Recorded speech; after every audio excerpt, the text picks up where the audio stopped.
नमस्कार मित्रांनो, आपल्या यूट्यूब चॅनलवरती तुम्हा सर्वांचं पुन्हा एकदा स्वागत। आगामी काळात विधान परिषदेच्या 9 जागेसाठी निवडणूक होत आहे। 12 मे रोजी मतदान होत आहे, त्यामुळे या 9 जागेसाठी सर्वच पक्षात जोरदार रस्सीखेच दिसत आहे।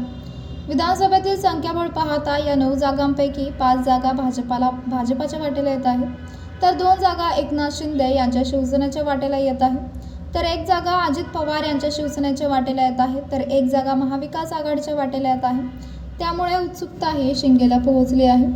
माजी मुख्यमंत्री उद्धव ठाकरे लढणार असतील तर महाविकास आघाडीतील घटक पक्ष ठाकरे सेनेला जागा सोडण्यास तयार आहेत। मात्र ठाकरे लढणार नसतील तर या जागेवर काँग्रेसनं दावा केला आहे। या जागेवर उद्धव ठाकरे लढणार नसतील तर ठाकरे सेनेकडून इच्छुकांची चाचपणी केली जात आहे।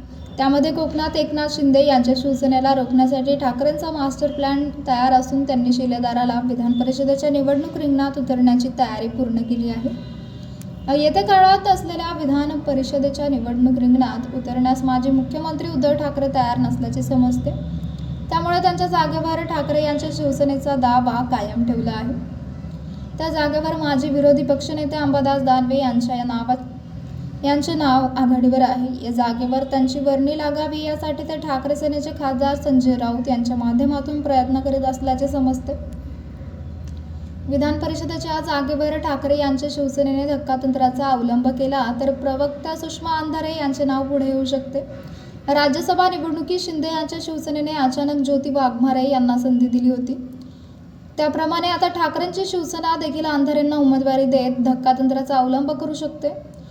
याची जोरदार चर्चा सध्या राजकीय वर्तुळात रंगली आहे। दरम्यान अंधारे या उद्धव ठाकरे यांच्या पत्नी रश्मी ठाकरे यांच्या माध्यमातून प्रयत्नशील असल्याचे समजते।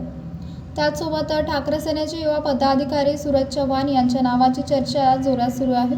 सूरज चव्हाण हे खासदार संजय राऊत व आमदार वरुण सरदेसाई यांच्या माध्यमातून प्रयत्नशील असल्याचे समजते।